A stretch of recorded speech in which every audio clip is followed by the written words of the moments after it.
Sorry, I cut myself off on the last video. What I was saying was make sure that your base fits perfectly so that when you add your trim around the outside, it lines up evenly up and down. You can go a little bit smaller on the inside and you'll get a little bit of an indentation here, but the best thing to do is just have a straight top and bottom. Like on these sandals, it was a total, the top and the bottom sole were exactly the same. I'm noticing that I'm seeing a lot of that hot glue on these sandals, so you know, maybe I should have stuck with the vinyl glue on these. But anyway.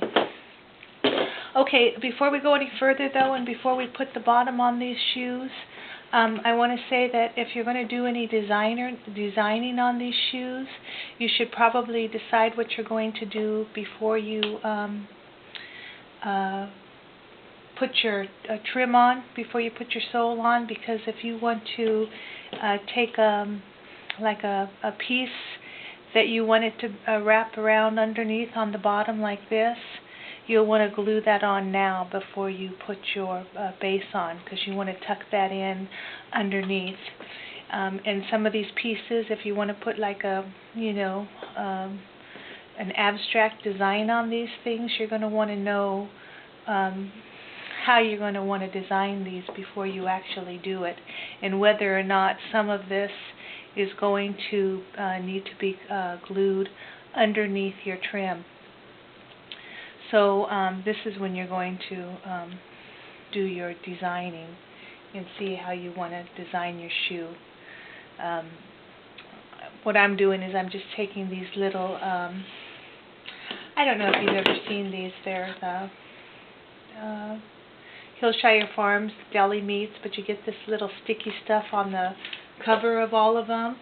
So I use those, and I just use that to make my designs to see if I like what I'm doing or not, and it gives you that opportunity to see how it looks before you actually commit, because you don't want to have to glue these down and then decide you don't like it.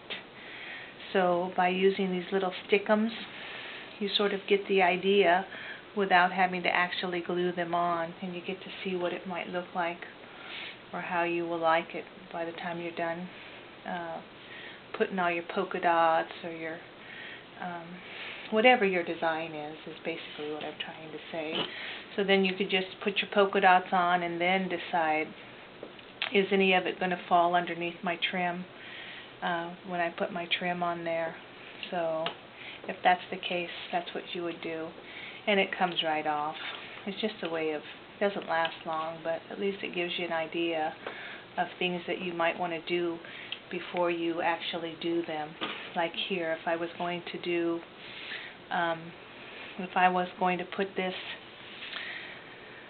I'd probably go thinner on that. If I was going to do my zigzag on there, I could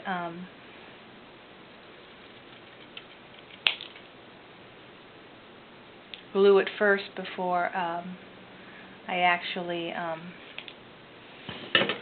put my trim on. So anyway, you get the idea. Same thing with the, if I wanted to put the stars in it, I could turn this over and mark my stars so I would know exactly where I wanted my stars to go.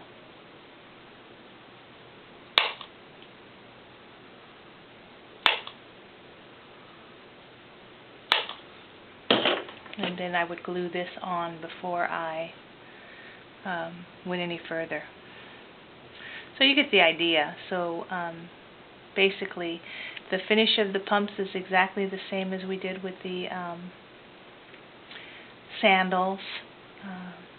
But like I said, if you're going to decorate and you're going to want to glue things under, you're going to want to glue them now before you put your base on, before you go any further. So think about how you want to design your pumps and then go from there. But anyway, that was just one idea. Okay, well, next I'll probably do, okay, I'm sorry. And then get your base put on, take your hot glue, fill this up, put your base on, make sure it fits better than this one fits. And this is not going to fit at all, and it's the wrong size, the wrong shoe. Okay, this one. What did we do? We did a right shoe. Obviously, I don't know my right from my left. You probably noticed that in the last video. When I said go to the left, I meant to the right, and when I said if I said clogs a million times, what I meant was the pumps. Okay, so same thing. On these then, you can use your hot glue to attach here, but use that vinyl to vinyl glue, either the seal and stick or the shoe glue, to put your trim around the outside of your shoe. That might be cute. You know what? Do a reverse. Do a black and white stars across here, and then you could have the black stars going around the shoe. That would be kind of cute. Or a design angle. Or not, anyway. Okay, so that's it for the pumps. I think you got the idea on the pumps. So the next thing I'm going to do is probably the I never did tell you how to do the elastic in here either. Okay, well, maybe I'll do another one and show you how I finish these off. See how I filled this in with the glue and it's not even going to stay in there? Because it just doesn't stay on vinyl. So that's why I'm saying you really got to use that stick and seal or the shoe glue on this vinyl to vinyl. Hot glue. I mean, it's fine right now. It's not going to come off because once I put the shoe glue on here and cover this up with my trim, it's going to be in there really tight, and it's going to stay in with the shoe glue. But that's the difference between the hot glue on this vinyl and that shoe glue on the vinyl. But anyway, okay, so I'll talk to you later. All right, bye.